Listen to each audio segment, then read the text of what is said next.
Berhenti bicara tentang masa lalu. Saatnya menatap masa depan. Bersama Ishak Rafiq, Direktur Eksekutif Masa Depan Institut.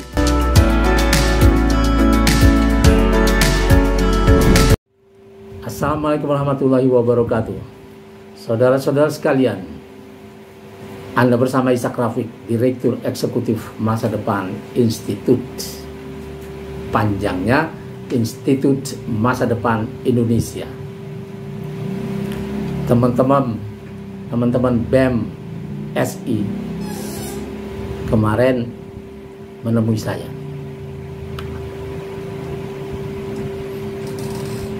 Di proklamasi.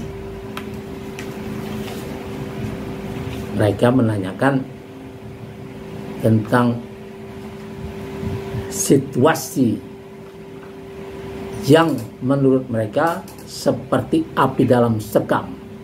Apakah ini akan berkembang menjadi people power atau mungkin revolusi? Itulah pertanyaannya. Pak, saya bilang tidak akan berkembang sejauh itu. Mereka bertanya kenapa? Karena rakyat Indonesia ini sangat tangguh dalam menghadapi penderitaan. Kalau mereka tak bisa makan daging, mereka akan cari yang murah. Mungkin tahu, tempe sepotong saja ditambah nasi yang banyak, atau oncom, atau cukup dengan kerupuk dan kecap makan. Jadi penderitaan, kemiskinan itu tidak akan membuat mereka berontak kalau bersama-sama mereka dimiskinkan. Loh, jadi bagaimana jadinya kalau rakyat punya sikap seperti itu? Saya bilang ini sudah dibuktikan. Penjajahan Belanda 350 tahun, kalau kita hitung dari masuknya Cornelis de Houtman, ya, VOC 1602 yang membombardir Bandar Jakarta, membombardir rakyat Betawi saat itu dari laut, sampai semua menyangka bahwa kiamat sudah datang. Itu penjajahan bisa berlangsung sangat panjang sampai 3,5 abad. Malah berganti, ada Inggris sebentar, kemudian ada Jepang, sebelumnya ada Portugis. Jadi sudah biasa menderita, sudah biasa diabaikan hak-hak mereka, dan mereka tidak menuntut. Mereka adalah orang-orang yang ketika mendapat kekerasan, akhirnya mereka memilih untuk tidak mendapat kekerasan itu dengan cara nerimo. Ini sangat mengerikan. Jadi apakah apa yang sedang terjadi yang membuat mereka menderita ini tidak akan membuat mereka berontak? Saya tanya apa misalnya? Mereka punya catatan. Ada kerusakan dalam pengelolaan negara ini. Misalnya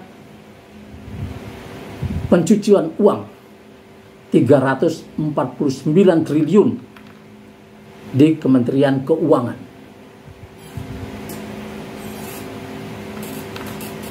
Ini tidak ada tuntutan untuk membawa masalah ini ke pengadilan.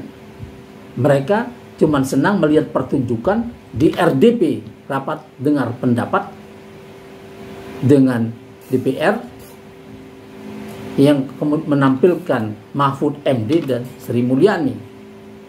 Lalu ada urusan petugas pajak yang memainkan duit pajak itu untuk hidup mewah. Dan ini dua-duanya orang-orangnya sudah jelas terlihat. Kalau Kemenku pasti punya catatan yang rapi tentang ini. Dan ini merugikan negara sangat besar. Ada duit 349 triliun itu siapa punya? Belum ada pengusutan. Lalu masalah penyelundupan emas senilai 189 triliun pada tahun 2020, kemudian tahun 2017-nya senilai 180 triliun.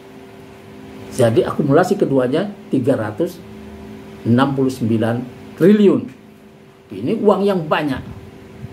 Sedangkan kita sekarang dalam keadaan kesulitan keuangan. Lalu ada bisnis PCR kerjasama antara Luhut Binsar Panjaitan dan Erick Thohir sebagai Menteri Keuangan yang sama-sama diberi kewenangan menangani COVID. Jadi mereka berbisnis di bidang yang menjadi kewenangannya. Dan ini juga belum diusut. Katanya ada 10 triliun duit yang didapat dari bisnis PCR itu. Dan itu semuanya itu harus disita untuk negara, buat rakyat, buat orang-orang yang kini tidak mampu membayar kuliah anak-anaknya. Itu kasihlah. Taruh dia sebagai dana abadi yang membebaskan mahasiswa miskin dengan tidak perlu urusan jelimet untuk mendapatkan pembiayaan.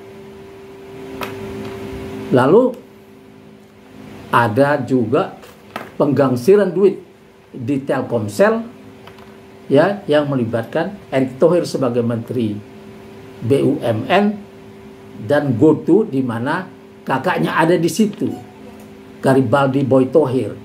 Ini aib bisnis di kewenangannya itu dan menguntungkan abangnya yang ada di GoTo sebagai ganti dari kerugian negara yang 3,2 triliun. Ini sudah dilaporkan oleh LSM Cerdas Hukum. Ya, ini belum sampai ke pengadilan. Lalu BUMN yang dikelola Erick, ini belum diselidiki. Kata Sri Mulyani Indrawati, Menteri Keuangan, 68% BUMN dalam kondisi hampir bangkrut. Nah, ini mestinya ada investigasi.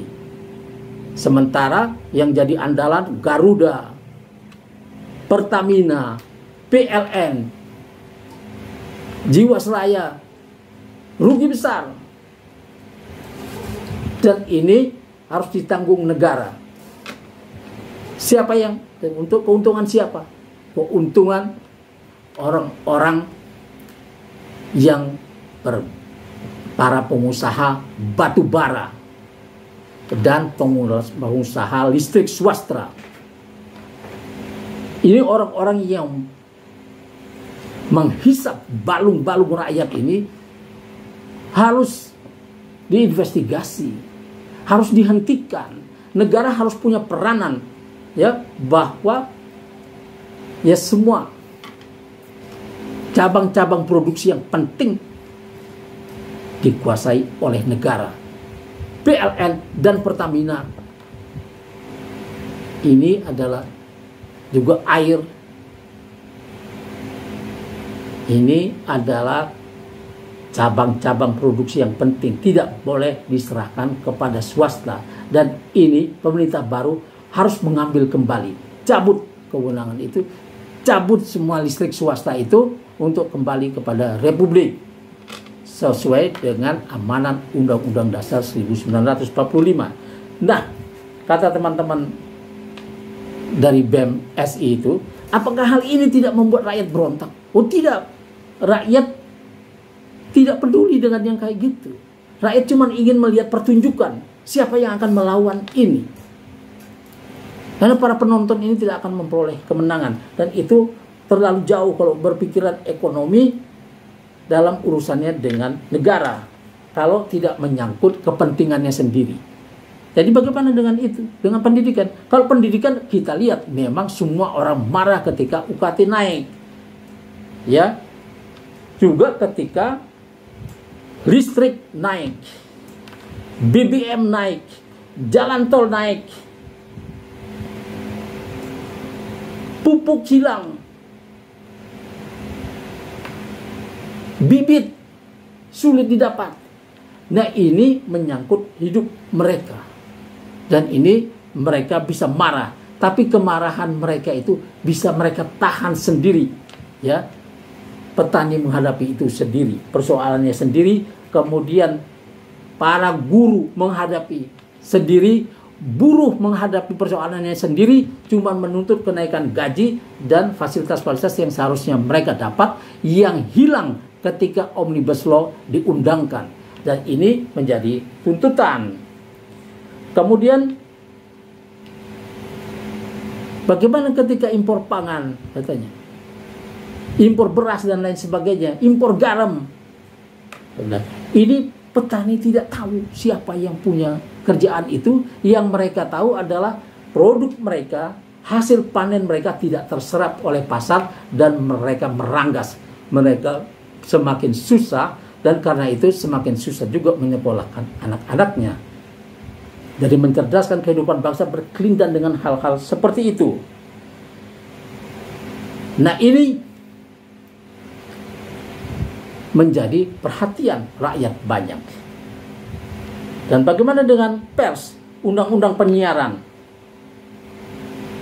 Nah, ini menjadi derita insan pers saja. Rakyat tidak tahu, rakyat tidak mengerti masalah itu.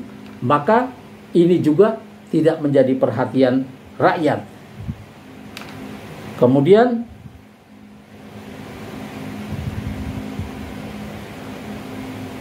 KPK yang lumpuh, KPK yang menjadi alat kekuasaan untuk menghabisi oposisi. Dan kadang-kadang orang yang sudah berada di parlemen pun tidak mengerti, ya, sehingga seorang ketua MPR Bambang Susatyo bilang bahwa Indonesia tidak memerlukan oposisi karena di Undang-Undang Dasar 45 tidak ada oposisi. Oposisi itu masalah bahasa, itu istilah. Semua orang, semua partai yang tidak menjadi partai penguasa, dia adalah oposisi. Itu istilah. Jadi Mas Bambang Susatyo kalau mau kursus di masa depan institut, akan saya berikan gratis masalah politik ini. Dan teman-teman yang lain tentunya di Golkar, kalau tidak tahu bagaimana seharusnya beroposisi, bagaimana oposisi itu mesti ada di dalam negara agar ada kontrol itu. Dan kemudian pertanyaannya lagi, ketika DPR dilumpuhkan, bagaimana rakyat melihat ini? Rakyat tidak melihat apa-apa. Ketika DPR menjadi tukang stempel, undang-undang corona yang mengamputasi fungsi DPR, fungsi anggaran dan fungsi pengawasannya, dia setuju juga. Dia tanda tangan, dia bereskan itu. Kemudian undang-undang minerba yang membuat kita bisa kehilangan manfaat dari tambang-tambang kita, mineral kita, bisa menjadi milik asing, padahal itu adalah ada amanat Undang-Undang Dasar 45, yaitu bumi, air, dan segala kekayaan yang terkandung di dalamnya dikuasai oleh negara dan dipergunakan untuk sebesar-besarnya kemakmuran rakyat. Ini artinya bukan pemerintah kemudian pada akhir masa jabatan ini bikin bom waktu dengan memberikan hak penambangan itu mengikutkan ormas, yang nanti ormas ini akan berhadapan dengan rakyat yang protes tentunya. Nah, ini bukan begitu. Pemerintah yang punya kewenangan itu, dan pemerintah dengan pasal 33 Undang-Undang Dasar 1945 itu adalah konsep zakat, di mana zakat tambang itu adalah 20%. Yang 20% ini adalah milik rakyat Indonesia yang sekarang ada dan yang bakal lahir. Jadi pemerintah harus membagikannya itu, manfaat itu lewat mungkin menggratiskan listrik, menggratiskan air, menggratiskan kuliah. Uang itu yang dipakai. Jadi bukan mencari-cari yang lain. Nah, keadaan ini apakah tidak akan menimbulkan people power, kata teman-teman BMSI, atau revolusi? Saya bilang tetap tidak, karena mental itu. Yang kedua adalah para pegiat perubahan, aktivis dan kaum intelektual kampus ini berserak di mana-mana dengan persoalannya masing-masing. Pers menghadapi undang-undang penyiaran, kampus mahasiswa menghadapi kenaikan UKT yang nanti bisa-bisa kapan-kapan saja dibangkitkan lagi hal seperti itu. Kemudian rakyat menghadapinya sendiri lewat kenaikan-kenaikan yang mereka tidak bisa menanggungnya sendiri. Lalu kesempatan-kesempatan pekerjaan yang diberikan kepada tenaga kerja impor, itu mereka juga tidak mengerti. Kecuali para aktivis, para intelektual yang mengerti keadaan ini bisa bersatu, kemudian mereka berkumpul dan kemudian mulai mencatat kerusakan-kerusakan negara dan para pelakunya. Siapa pelakunya? Pelaku kejahatan terhadap rakyat dan negara ini adalah orang-orang yang membuat kebijakan dan memaksakan kebijakan itu walaupun merugikan rakyat dengan cara yang sangat tidak manusiawi. Inilah musuh rakyat itu. Dan ini selama dia tidak dikenal, selama dia tidak diketahui oleh rakyat banyak, rakyat ini tidak akan datang menuntut perubahan nasibnya. Saudara-saudara sekalian, kita tutup dulu di sini. Wassalamualaikum warahmatullahi wabarakatuh.